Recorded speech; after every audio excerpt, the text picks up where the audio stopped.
Meus queridos e amados irmãos, a paz do Senhor para todos, meus queridos companheiros no Evangelho do nosso Senhor e Salvador Jesus Cristo, presbíteros, diáconos, cooperadores, auxiliares, pastores, evangelistas, membros do corpo de Jesus aqui sobre a terra. Eu quero louvar a Deus por tua vida. Nós estamos aqui para que de alguma forma possamos estar dando a nossa pequena parcela de contribuição no que diz respeito ao crescimento, robustecimento e fortalecimento da nossa alma em Cristo Jesus. A palavra do Senhor nos diz, Paulo escrevendo ao seu filho da fé, Timóteo, procura apresentar-te a Deus aprovado, como obreiro que não tem de que se envergonhar, que maneje bem a palavra da verdade. Então estamos aqui para que de alguma forma possamos estar contribuindo na tua vida e possamos estar aqui interagindo, trocando algumas informações.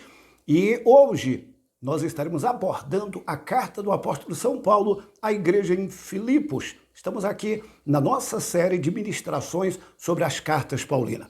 Tivemos ministrando sobre Romanos, 1º e 2º Coríntios, Gálatas, Efésios e agora estamos debruçados ante a carta do apóstolo São Paulo à igreja em Filipos. Amém? Então venha comigo e nós estaremos lendo então a palavra do Senhor. Diz-nos assim, primeiro capítulo da carta do apóstolo São Paulo aos Filipenses. Paulo e Timóteo, servos do Senhor Jesus Cristo, a todos os santos em Cristo. Jesus, que estão em Filipo, com todos os bispos e diáconos. Queridos, eu gostaria de considerar, juntamente com vocês, sobre Filipos. Filipo é uma cidade da Macedônia, região norte da Grécia, banhada pelo mar Egeu. Aquela cidade recebeu o nome de Filipo em honra ao rei da Macedônia, pai do famoso conquistador Alexandre Magno, conhecido também como Alexandre o Grande. O primeiro imperador romano. Augusto transformou Filipos em uma colônia romana especial, em um governo com um governo autônomo, isento de impostos e tratada como uma cidade italiana. Isso fazia os filipenses terem muito orgulho. Aquele lugar era um lugar especial. Ele estava exatamente sobre o domínio romano. Era uma cidade, era na verdade uma colônia que tinha todo um apreço e todo um carinho por parte do Império Romano, até porque, como nós já dissemos, era uma cidade muito imponente, uma cidade que ficava ali na Macedônia, e Paulo, ele esteve naquele lugar quando ele teve aquela visão, do qual a Bíblia nos diz que apareceu um varão e disse para Paulo, ei, passe a Macedônia e nos ajude. Aí Paulo partiu para aquele lugar e ali Deus realizou uma grande obra em Filipos. Deus fez coisas extraordinárias em Filipe. Quando Paulo, ele atendendo um chamado daquela visão extraordinária da qual Paulo teve, e todos nós conhecemos muito bem aquele texto sagrado, aí Paulo parte para Filipe. Chegando em Filipe, nós vamos lembrar de alguns episódios muito importantes que aconteceram, porque ali marcou muito a vida do apóstolo São Paulo. Em Filipe aconteceram coisas tremendas na vida de Paulo. Se não vejam, a palavra do Senhor nos diz que quando Paulo chega ali, quando Paulo chega naquela cidade, logo ele se depara com Lídia. Lídia, vendedora de púrpura, uma mulher rica, uma mulher próspera. Uma mulher que, na verdade, ela tinha uma influência muito grande. Paulo prega para Lídia. Lídia se converte, e ali se estabelece uma igreja na casa de Lídia.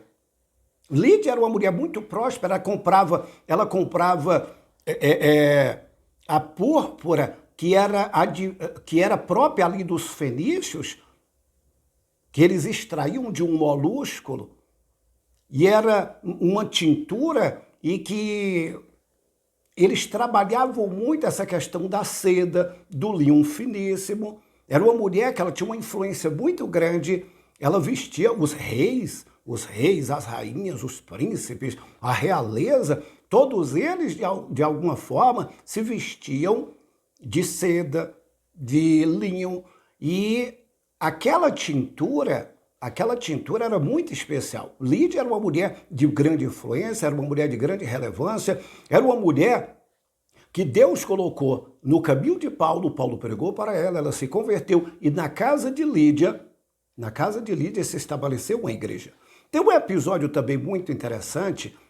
A palavra do Senhor diz que Paulo, juntamente com Silas, conhecido também como Silvano, seu nome latino, enquanto eles iam orar, e Paulo era um homem de oração, um homem que tinha uma íntima comunhão com Deus, enquanto eles iam orar, a palavra do Senhor nos diz que uma garota que tinha um espírito de adivinhação, aquela garota tinha um espírito de adivinhação, quando Paulo e Silas passavam, aquela garota dizia, olha, esses homens que passam por aí, esses homens que estão indo para lá e para cá, são verdadeiramente servos do Senhor. Paulo se sentiu incomodado. Se sentiu incomodado porque Paulo percebeu que o que estava naquela moça, havia um espírito de adivinhação e havia uma possessão demoníaca sobre aquela garota. Ela estava debaixo de uma influência demoníaca. Aí Paulo, com autoridade, ele expulsou o demônio que estava naquela garota. Quando o demônio foi expulso, aquela garota, ela perdeu aquela habilidade de adivinhar. E pelo fato de ser uma garota que era escrava, ela dava muito lucro para os seus senhores. Vendo que aquela garota não adivinhava mais, os senhores daquela garota ficaram todos irritados, enfurecidos, enseguecidos de ira, de cólera contra Paulo e Silas, e promoveram um tumulto tão grande que Paulo, juntamente com Silas, eles foram presos. Foram açoitados, rasgaram as suas roupas e levaram Paulo e Silas para o cárcere. E lá no cárcere, na prisão, lá no calabouço, lugar inóspito, um lugar totalmente desprovido de nenhum conforto, naquela masmorra insalubre, Paulo, preso pelos pés juntamente com Silas, a palavra do Senhor vai nos dizer que Paulo e Silas, eles cantavam. Por volta da meia-noite, Paulo e Silas, mesmo não obstante estarem com as suas costas dilaceradas, os pés presos em grilhões, com grilhões, após receberem vários açoites, após eles sofrerem toda aquela humilhação pública, Paulo e Silas cantavam e os demais presos estavam ali ouvindo Paulo e Silas cantar. E todos estavam atentos. De repente, todos conhecem muito bem a história, o cárcere se moveu. E todos os presos ali saíram porque as cadeias se quebraram. O carcereiro, vendo que todos eles haviam escapado, pegou uma espada e, sacando-se da sua espada, ele ia tirar a própria vida. Aí Paulo, juntamente com Silas, saltou e disse, ei, não faças tal. Todos nós estamos aqui. Aí o carcereiro olhou para Paulo e para Silas e viu em Paulo e Silas uma autoridade espiritual e disse, o que eu devo fazer para ser salvo? Crê no Senhor Jesus e será salvo tu e a tua casa. Essa expressão, até hoje, se tornou uma expressão profética. Nós usamos muito essa expressão. Crê no Senhor Jesus e será salvo tu e a tua casa. Isso é um fato. Olha o que diz a Bíblia. E parece-me que, veja, permita-me contextualizar, lá por volta de 2 horas da manhã, Paulo, Silas e o carcereiro chegam em casa. Olha, eu trouxe aqui alguns companheiros, Paulo e Silas. Aí acordam todos, vão fazer um café, um lanche. A palavra diz que o carcereiro limpou as feridas de Paulo e de Silas. E naquela mesma noite, naquela mesma madrugada, todos eles tiveram um encontro com Jesus, e foram batizados. Vocês percebem que naquela cidade muita coisa tremenda aconteceu através do ministério do apóstolo São Paulo. Quando Paulo, aí ele parte para a sua segunda viagem missionária. Ele parte para a sua segunda viagem missionária e Epafrodito, quando vem ao encontro de Paulo, ele comunica para Paulo, e Epafrodito fica alguns dias com Paulo, e ele traz um relatório de algumas coisas que estavam acontecendo lá na igreja em Filipe. E a partir desse relatório, Paulo envia, por seu intermédio, essa carta. Essa carta para a igreja, exatamente de Filipe, para corrigir algumas coisas que estavam acontecendo por ali. Algumas coisas que estavam desencaminhando. E era uma igreja muito querida. Era uma igreja muito querida. Aquela igreja, a igreja em Filipe, foi uma igreja que durante todo o ministério de Paulo, e não só o ministério de Paulo, mas a igreja em Jerusalém, a igreja em Antioquia. E quando Paulo exatamente foi pregar em Filipe, ele foi enviado pela igreja de Antioquia. Só que essa igreja era uma igreja que tinha um coração muito generoso e contribuía. Na verdade, quando Epafrodito veio ao encontro de Paulo, ele veio exatamente trazer uma oferta, uma semente para a vida de Paulo. Ele veio abençoar o ministério de Paulo, porque a igreja em Filipe havia levantado uma oferta, uma contribuição para Paulo. E quando ele chegou, ele adoeceu, ficou alguns meses ali juntamente com Paulo. Ele estava muito doente, uma enfermidade quase que o levava ao óbito. Eu presumo que Paulo, como tinha o dom de curar, Deus, através de Paulo, fez inúmeros milagres. Eu creio que ele orou por Epafrodito e ele foi curado. Ele deixou a contribuição que a igreja havia enviado para ele e ele volta com essa carta para a igreja em Filipos, para tentar corrigir algumas discrepâncias que estavam acontecendo. E olha que já haviam aproximadamente 10 anos que Paulo não tinha voltado a Filipe. Eu gostaria de também dizer para vocês que as cartas, na verdade, eram os meios mais comuns de comunicação na época de Paulo. As cartas eram escritas em pergaminho e em papiro. O pergaminho era exatamente aquele couro bem curtido de ovelha, de carneiro ou de outros animais. Curtia-se o couro e ali se escrevia. Havia quem geralmente escreviam, eram os escribas e alguns profissionais que ganhavam exatamente para escrever.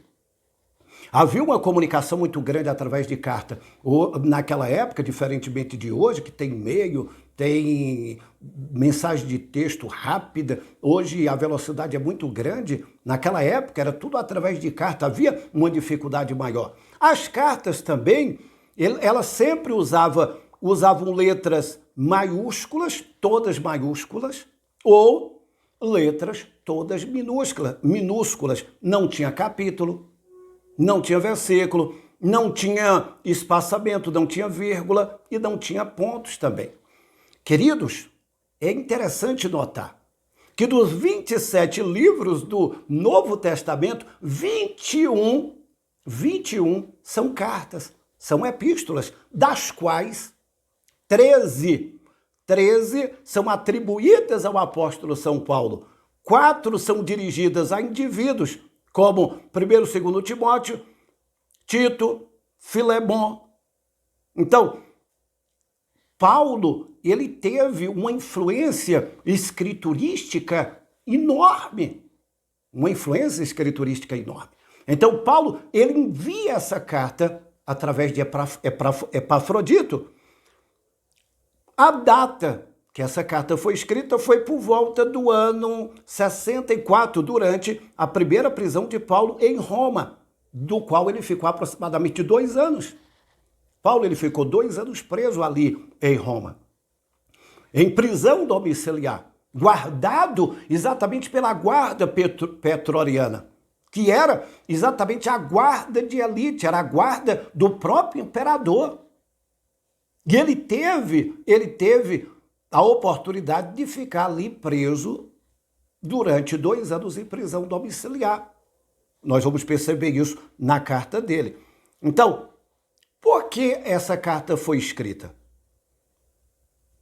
O mensageiro da igreja de Filipenses, o qual foi confiada uma oferta ao apóstolo, que foi exatamente Epafrodito, ele comunicou para Paulo algumas discrepâncias, volto a me referir a isso, que estava acontecendo na igreja de Filipe. E Paulo, exatamente para corrigir, porque Paulo foi o fundador daquela igreja, como de outras tantas igrejas, ele enviou essa carta. É uma carta que ela se difere das outras cartas. Qual seria, então, o conteúdo dessa carta? A saudação de Paulo, capítulo 1, do versículo 1 ao 11, o seu regozijo na prisão, o seu regozijo o regozijo de Paulo, apesar de estar na prisão, o seu regozijo apesar de estar ali na cadeia, a sua prisão e o progresso do evangelho, porque é bom que nós venhamos notar que enquanto Paulo ele ficou preso durante 2 anos, a vida de Paulo nunca foi muito fácil. Nós percebemos que estando em Filipe, ele foi encarcerado, ele foi surrado, depois, quando disseram para ele que ele podia ir embora juntamente com Silas, ele evocou a sua cidadania, até porque era uma colônia romana, e como ele tinha a prerrogativa de cidadão romano, e não só ele, o título de cidadão romano, mas Silas também, ele era um cidadão romano, ele disse, não, olha, nós só vamos sair aqui da prisão quando o vosso superior vier aqui nos pedir desculpa, e nos pedir desculpa publicamente. Não fomos julgados. Nós fomos arrastados, humilhados, apanhamos, ficamos presos. Não é assim. Eu conheço os meus direitos. Eu evoco os meus direitos enquanto cidadão romano. Foi quando os superiores foram lá, pediram-lhe desculpa publicamente. Aí Paulo e Silas se retirou dali. E agora Paulo, estando preso em Roma durante 2 anos em prisão domiciliar, aguardando a sentença, ou o seu julgamento e sentença, durante esses 2 anos é tremendo que a gente para pensar, queridos. Nós paramos para pensar que muitas vezes nos acontece algumas coisas das quais nós, num primeiro momento nós questionamos. Num primeiro momento nós não queremos aceitar. Num primeiro momento tem pessoas que até começam a murmurar de Deus. Só que Deus, os desígnios de Deus, os propósitos de Deus, e o próprio Jesus, ele diz, o que eu faço agora vocês não entendem. Os desígnios de Deus são mais altos do que o nosso.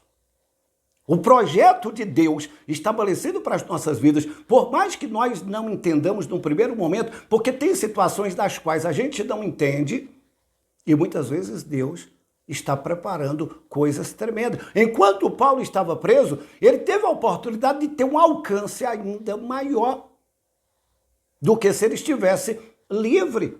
Por incrível que pareça, ele estando preso em Roma, ele ainda escreveu 4 cartas. 4 cartas. Ele evangelizou toda a guarda pretoriana. Muitos tomaram conhecimento da palavra de Deus, foram alcançados. O testemunho de Paulo, estando preso, despertou a igreja, despertou os irmãos, porque os irmãos começaram a pensar, meu Deus, Paulo mesmo estando preso, ele se sente confortável. Paulo estando preso, ele não está murmurando. Paulo estando preso, ele está pregando. Paulo estando preso, ele está escrevendo cartas. Paulo estando preso, ele está nos consolando, nos admoestando, tentando corrigir algumas discrepâncias que estavam acontecendo. Tudo isso motivou a igreja que estava ali em Roma.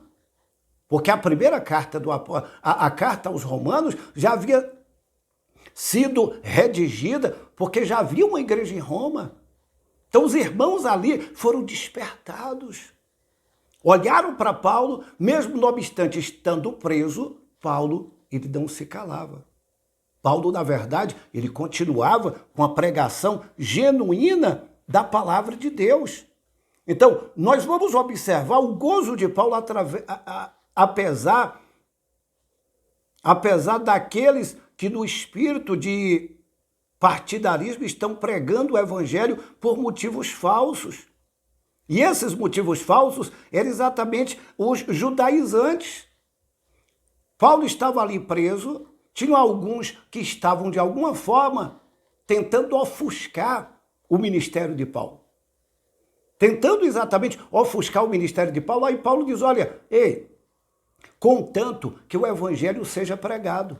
Esse contanto que o evangelho seja pregado por honra ou por desonra, por glória ou por vanglória, o que Paulo está colocando aqui não é que se coloque adereços ao evangelho ou que se crie mecanismos para alcançar as pessoas, não.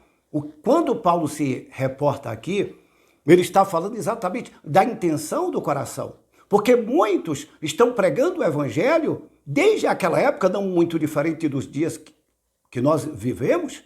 Muitos naquela época pregavam o evangelho de forma mercantilizada, pregavam o evangelho apenas para obtenção de lucro, pregavam o evangelho estribado apenas em fazer o seu nome, ficar famoso, se projetar.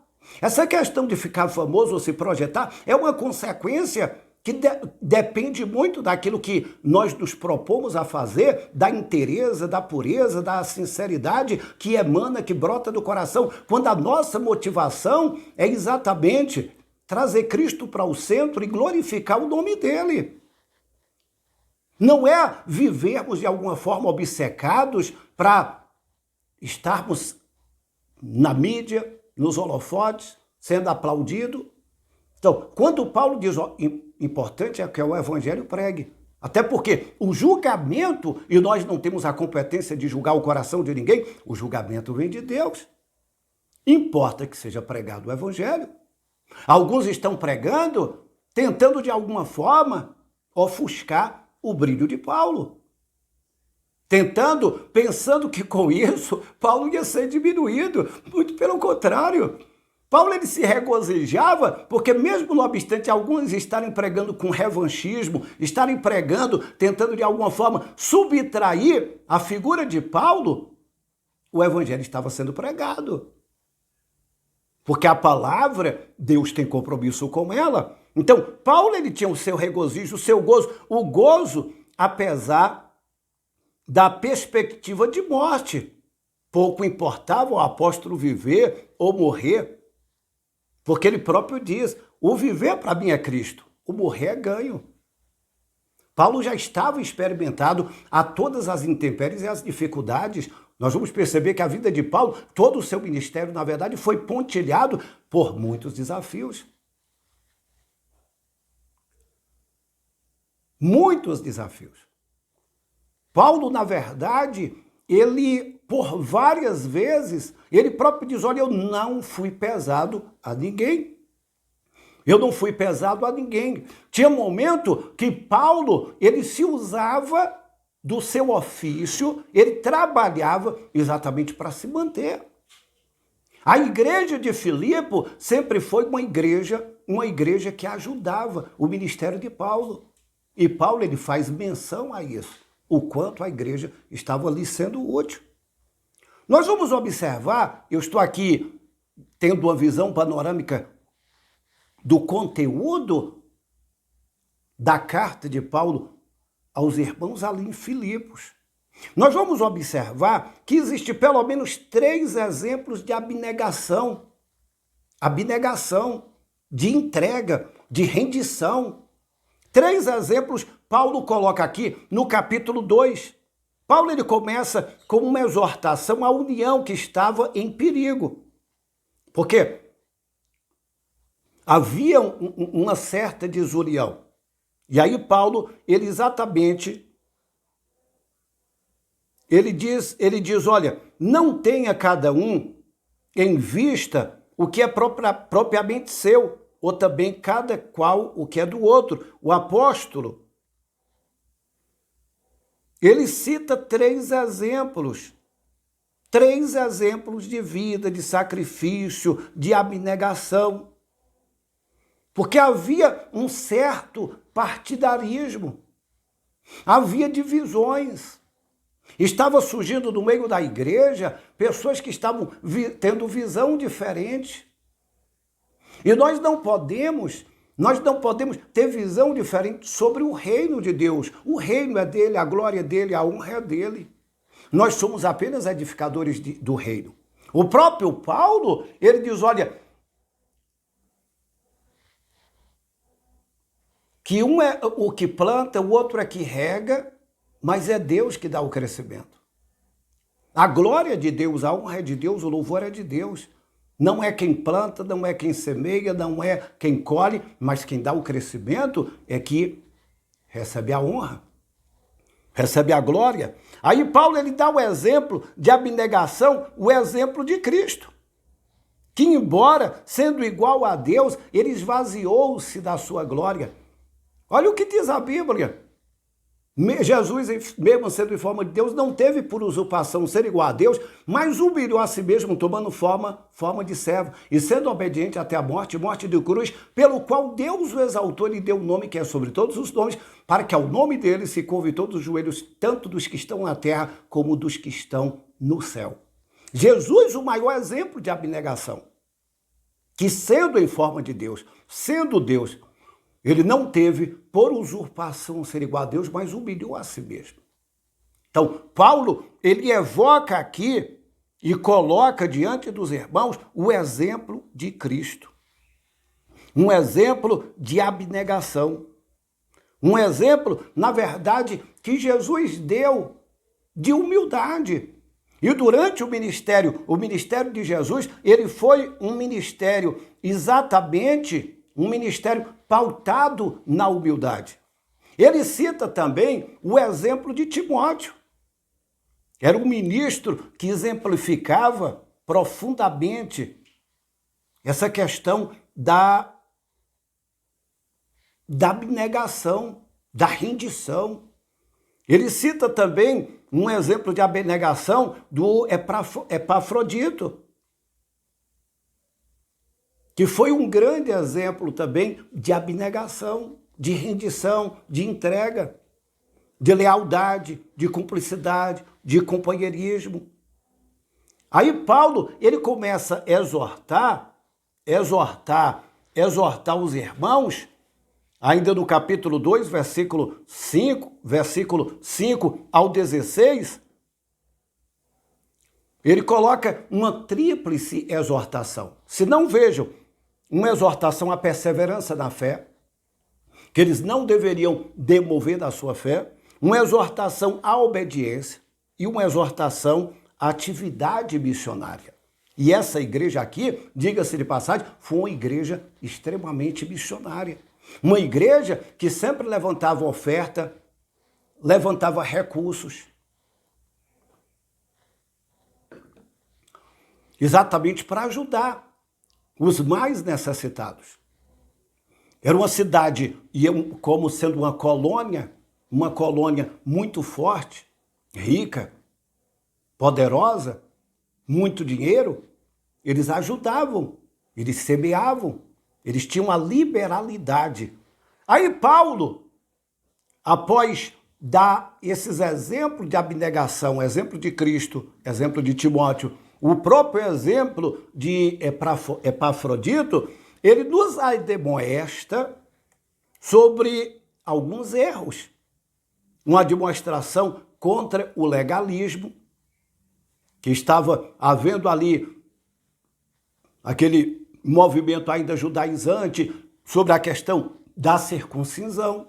E ele sempre bateu nessa tecla que eles deveriam se circuncidar, porque a circuncisão fazia parte da salvação, e sem a circuncisão eles não seriam salvos. Aí Paulo, ele bate de frente contra essa questão do legalismo. uma exortação à união doutrinária, que eles precisavam estar unidos, serem homogêneos nessa questão da doutrina. E uma demonstração contra a ilegalidade e uma demonstração sobre a santidade, a questão da santidade.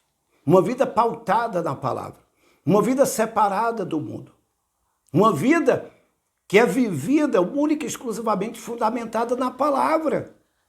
Aqueles irmãos, eles haviam aceitado a fé, eles deram prova de conversão. O próprio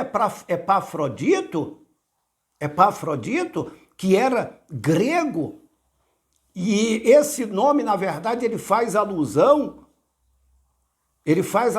a uma divindade que era muito cultuada, que era a deusa Epafrodite.